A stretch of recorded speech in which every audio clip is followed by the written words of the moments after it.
Merci, Monsieur le Président. Tout premièrement, j'aimerais reconnaître que je me situe sur le territoire traditionnel, sur un territoire traditionnel et que j'en suis reconnaissante. J'ai passé un peu de temps à, à discuter avec Amy Paul. J'espère qu'elle sera bientôt élue. Sa famille a longtemps fait partie de syndicats.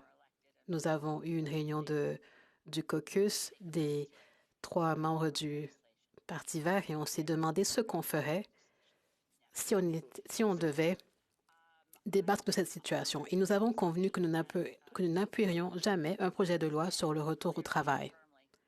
Je voulais donc prendre position et je voulais me ranger du côté des travailleurs du port de Montréal. Aujourd'hui, c'est le jour de deuil.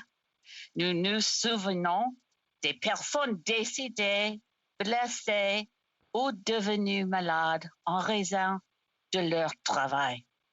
Et cette année, avec cette pandémie affreuse, nous pensons des travailleurs de première ligne qui ont fait leur travail pour protéger nos vies et dire un grand merci. Mais, Monsieur le Président, quelle ironie que ce soir, dans cette chambre de commune, pour marquer ce jour très triste et sérieux, nous sommes ici avec un projet de loi spécial pour forcer les travailleurs de retour de travailler sans regard pour leur droit de grève. Le droit de grève, c'est un droit constitutionnel. Et maintenant, nous sommes ici sur la journée de deuil de briser leurs droits fondamentaux. Alors, pour moi, c'est un moment tellement triste. Je vais relater une histoire, c'est une histoire personnelle. Il y a 37 ans, je travaillais comme avocat à Halifax en faveur des syndicats. Particulièrement, j'ai travaillé pour les débardeurs de porte de Halifax. Et c'est incroyable, mais il a eu à cette époque aussi l'association des employeurs maritimes. C'est le même employeur, les mêmes travailleurs.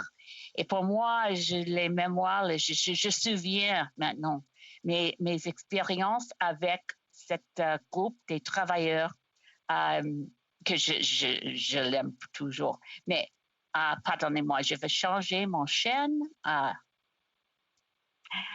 This is a complicated story. C'est un récit un peu compliqué, alors je vais le raconter en anglais. Il y a eu un accident en mer. Le navire était dans une tempête et toute la cargaison avait été malmenée. Il y avait des dégâts partout sur le navire. L'Association maritime, donc le même employeur, a envoyé les travailleurs nettoyer le navire. D'après la convention collective, si les travailleurs se situent dans des situations dangereuses, on doit les payer à leur taux horaire plus la moitié. Donc, ils ne devaient pas travailler gratuitement.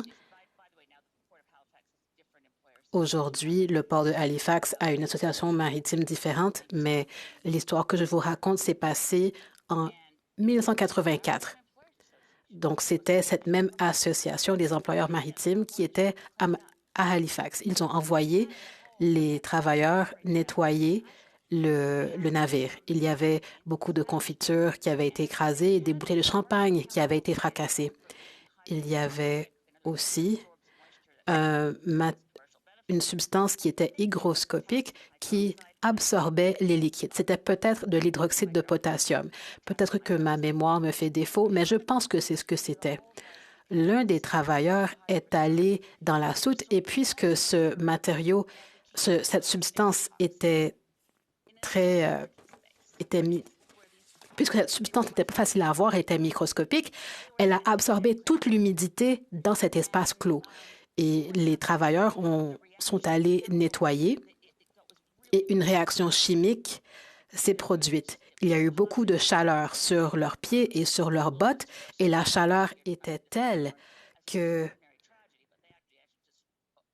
c'était une tragédie, mais les pauvres travailleurs ont dû casser des bouteilles de champagne pour atténuer la chaleur qu'ils ressentaient sur leurs pieds. C'était une situation de travail affreuse. Ils avaient du mal à respirer et leurs pieds chauffaient. Donc, c'était une situation de travail horrible. Ils ont travaillé sous ces conditions jusqu'à ce qu'Environnement Canada se présente sur le site. L'un des employés d'Environnement Canada était responsable des accidents environnementaux et il s'est habillé avec sa combinaison de protection et l'employeur des travailleurs leur disait de continuer à travailler sous ces conditions. Un peu plus tard, on est passé à l'arbitration et l'employeur a refusé de payer leur dû aux employeurs. Je n'oublierai jamais ce que l'avocat de l'autre partie a dit et je retiendrai son nom parce qu'il est maintenant décédé, mais cet avocat a ri au visage des travailleurs en leur disant que s'ils ont besoin de confiture et qu'on doit les compenser pour avoir utilisé de la confiture, c'était ridicule. Alors moi, j'ai appelé l'un de mes collègues et il leur a expliqué pourquoi cette situation de travail était dangereuse. Je n'ai jamais oublié mes sentiments envers l'Association des employeurs maritimes. Aujourd'hui, maintenant, ça fait très longtemps, donc ce sont de différentes personnes qui travaillent là-bas, mais encore aujourd'hui, je n'arrive pas à croire que nous sommes dans une situation où les employeurs sont traités de cette façon en 2021 et qu'ils sont placés dans une situation pareille avec plein de gestes unilatéraux posés par les employeurs. C'est désolant de voir que nous adoptons des projets de loi pour forcer le mauvais parti à retourner au travail au lieu de nous ranger du côté du syndicat. Nous sommes solidaires du syndicat des débardeurs. Je veux dire en haute voix, solidarité, solidarité. Des débardeurs de Port de Montréal maintenant sont les victimes d'une stratégie, ce n'est pas en bonne intention des employeurs.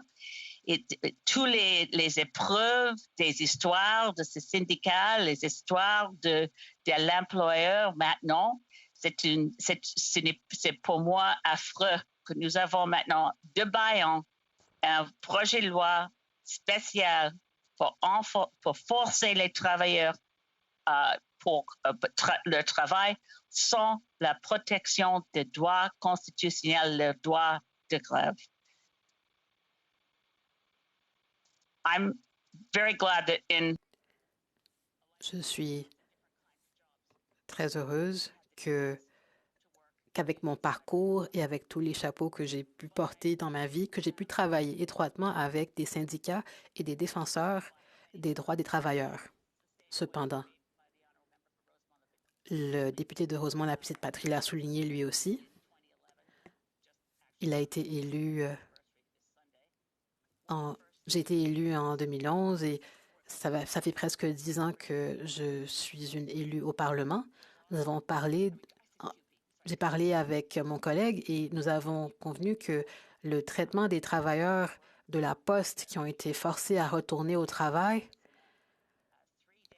Jack Layton a mené un long discours qui a duré près de 3 jours et pendant tout ce temps, il y avait des discussions et des négociations en coulisses. Ce type de situation devient de plus en plus courant.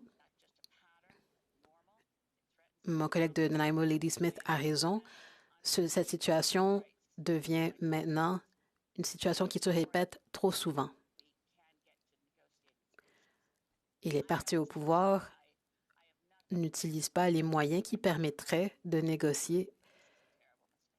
Et j'aimerais souligner que la ministre du Travail commet une grosse erreur. Ils peuvent prendre des décisions unilatérales qui vont à l'encontre des conventions collectives qui ont été convenues. Maintenant, les deux parties ne respectent pas leurs conventions collectives. Ils auraient pu collaborer pour que la marchandise continue de circuler. Le syndicat s'assure de faire circuler la marchandise et ils font de leur mieux. Nous savons que le 17 mars, lorsque l'employeur a dit que les négociations du syndicat n'étaient pas faites de bonne foi, on leur a dit qu'il était trop tôt pour dire cela. Alors, qui agit de mauvaise foi? C'est le même groupe qui a envoyé les travailleurs à Halifax nettoyer dans des conditions dangereuses. Aujourd'hui, ce n'est pas le moment de forcer les débardeurs à retourner au travail. Il est plutôt temps pour que quelqu'un prenne le téléphone, qu'il appelle l'Association des employeurs maritimes pour leur dire que la situation est inacceptable, qu'ils ont causé la situation et que nous allons remuer ciel et terre pour que la marchandise continue de circuler. Notre pays n'est pas un pays insulaire. Nous avons des ports. Alors, ce ne sera pas facile de laisser la grève se dérouler et oui, ce sera difficile de ne pas avoir des employés pour aider chacun des navires qui va passer, mais cette situation peut être résolue parce qu'on a des ports ailleurs au pays. Alors, peut-être que le détournement des marchandises à cet autre port serait une meilleure solution. J'espère du fond du cœur que la situation actuelle ne s'est pas produite en raison d'un manque de volonté. Et je sais qu'à Ottawa, il est passé minuit. Ici, en Colombie-Britannique, il commence à être tard, mais cette situation ne devrait pas se produire en avril 2021. Cette situation empire les dommages faits aux travailleurs partout au pays. Dans la déclaration, dans le communiqué de presse du syndicat, ils ont souligné que ce geste fait du tort à tous les travailleurs partout au pays. Cela fait du tort au mouvement syndical en général. Un pays qui n'a pas de syndicat solide est un pays qui tient tout pour acquis et qui ne se rend pas compte que les enfants pourraient se retrouver au travail dans des usines. Un pays sans syndicat signifie qu'il y aura moins de conciliation vie-travail personnel. Enfin, pour moi, je veux dire seulement que je regrette infiniment le projet de loi spécial qui sont par baïonnés ce soir. Une décision mauvaise de notre gouvernement contre les droits des travailleurs, contre les droits des syndicats et contre les travailleurs de Montréal. Je veux dire à tous les débardeurs de Montréal, je suis désolée, pardonnez-nous que nous ne sommes pas capables d'arrêter cette décision de notre gouvernement. Merci. Questions et commentaires, l'honorable député de Cumberland-Colchester. Thank you, Mr. Merci, Monsieur le Président, et je remercie ma collègue pour son discours passionné. Et j'aime beaucoup écouter ses anecdotes. Elle a beaucoup d'expérience et j'ai vraiment apprécié celle-ci. En tant que député d'un ancien gouvernement du NPD en Nouvelle-Écosse, le 5 juillet 2013, le gouvernement du NPD a déposé un projet de loi sur le retour au travail des paramédics. Le gouvernement avait souligné qu'il n'y avait eu aucun compromis dans les négociations, que c'était une question de sécurité pour les Néo-Écossais et nous avons déposé ce projet de loi. D'après vous et d'après votre conscience, Que feriez-vous si vous étiez en désaccord avec votre propre gouvernement? L'honorable député de Saanich Gulf Islands. Merci, Monsieur le Président. J'aimerais dire à quel point j'aime la députée de Cumberland-Colchester. Elle a lutté contre le racisme environnemental et elle défend plein de causes.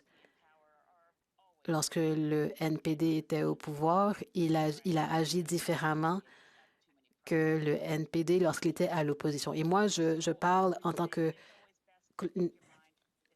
personne qui vit dans la province de John Horgan. Je suis très chanceuse d'être membre d'un parti qui n'a pas de vote. En fait, tout ce que j'allais dire, c'est que j'aime beaucoup ma collègue. Honorable, questions et commentaires, l'honorable député de Mascouy-Fraser Canyon. Merci. Je remercie ma collègue de Saanich Gulf Islands. Elle a mentionné la belle province de la Colombie-Britannique. Alors, j'aimerais qu'elle nous parle des ententes de bénéfices pour les communautés.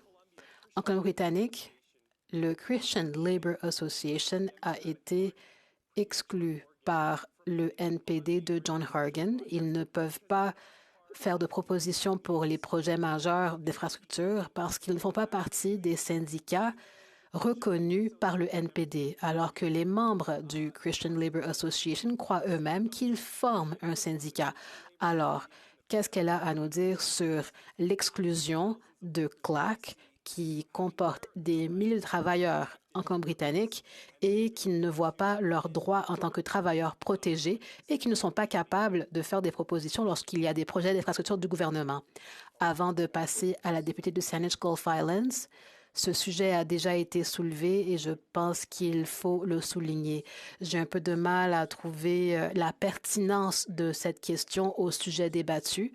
Je sais que le sujet est peut-être connexe, mais de par sa définition elle-même, cette question est liée et est précise et porte sur la Colombie-Britannique. Donc, je demande à la députée de Saanich Gulf Islands de répondre de façon succincte. Députée de Saanich Gulf Islands. Merci, Monsieur le Président. Je vais demander à la leader des Verts en Colombie-Britannique de donner la réponse à mon collègue et je vais revenir au débat. La députée de Laurentides-Labelle. Merci, Monsieur le Président. En fait, un petit clin d'œil à mon honorable collègue dans Laurentides-Labelle au Québec. Il est présentement 1h19.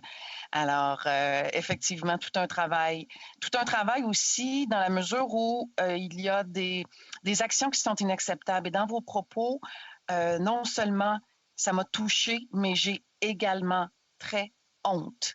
Et j'aimerais vous entendre, à savoir quelle sera la perception du Québec et de l'ensemble des citoyens du Canada suite au vote dans les prochaines minutes de ce gouvernement-ci qui a agi de façon irresponsable. Député de Saanich Gulf Islands. Merci à ma collègue de Bloc québécois. Je veux dire que je suis tout à fait d'accord. C'est une honte. C'est vraiment le seul mot pour cet événement ce soir. Ces événements, c'est une honte. J'espère que je vais dire clairement en français parce que je ne suis pas sûre que c'est un honte ou une honte, mais c'est une honte. Merci. Questions and comments? The honourable member for L'honorable député de Churchill. Merci, Monsieur le Président. Je suis fière de dire que je suis d'accord avec notre parti pour lutter contre ce projet de loi. J'aimerais que la députée nous parle des conséquences de cette attaque contre les travailleurs, pas seulement les travailleurs du port de Montréal, mais tous les travailleurs du Canada. Oui, bien sûr, si tous les travailleurs du Canada avaient accès, pouvaient être membres de syndicats, je pense que les mouvements de justice sociale seraient plus forts. le rôle des syndicats a été affaibli par le mouvement néolibéral. Et chaque fois qu'on vote une loi de retour au travail, autant les gens au gouvernement disent qu'ils ne prennent pas parti, ils prennent parti et ce n'est pas le bon. L'honorable député de Nanaimo, Lady Smith. Merci, Monsieur le Président. Je remercie mon honorable collègue de Saanich Gulf Island pour son discours passionné et pour avoir fait la recherche nécessaire. Il s'agit de travailleurs essentiels, des gens que nous célébrons pendant la pandémie, qui reçoivent les choses qui arrivent au Canada. Ils ont été maltraités et il semble que l'employeur a provoqué cette situation. Est-ce que vous pensez que l'employeur savait qu'il pouvait laisser se détériorer la situation et que le gouvernement libéral interviendrait? Merci à mon ami de Nanaimo, Lady Smith. C'est un bon ami. On n'a pas de preuves, mais quelle autre interprétation donner à la situation? Systématiquement, l'employeur a provoqué la situation inutilement. Et je sais que plusieurs députés libéraux ont dit que les négociations ont traîné en longueur. Et j'ai mentionné à plusieurs reprises que ce n'est pas inhabituel d'être sans contrat longtemps pendant qu'on négocie. En fait, en tant qu'employeur à la Chambre des communes, nos travailleurs de services de protection ont travaillé 4 ans sans contrat et ils portaient des macarons ou une casquette en modifiant leur habit. C'est la seule chose qu'ils pouvaient faire. Ça n'a pas été utilisé contre eux et ça a pris 4 ans à négocier. La GRC a pris beaucoup trop longtemps pour traiter de manière équitable ces employés. Le fait qu'ils négocient depuis 2 ans, ce n'est pas une raison de dire que ça ne peut pas être résolu par la négociation. Notre dernière question. Probablement la dernière question. La députée de Rosemont, la Petite Patrie. Merci, pour son discours, sa solidarité envers les travailleurs et travailleuses du port à Montréal. Mais en ce qui concerne les relations de travail au fédéral, est-ce qu'on ne devrait pas non seulement pas avoir de loi de retour au travail qui vont contre les droits fondamentaux des travailleurs, mais également avoir une loi contre l'utilisation de SCAB, de travailleurs de remplacement, des briseurs de grève? La députée de Saanich Gulf Islands. Merci, Monsieur le Président. Merci à mon collègue de Rosemont, la Petite Patrie. C'est pour la dernière fois ce soir que je veux dire absolument, je suis d'accord avec lui. On doit protéger les droits des travailleurs et ce n'est pas un équilibre qui va marcher pour l'avenir sans les droits pour les travailleurs contre les employeurs, exactement comme il a dit.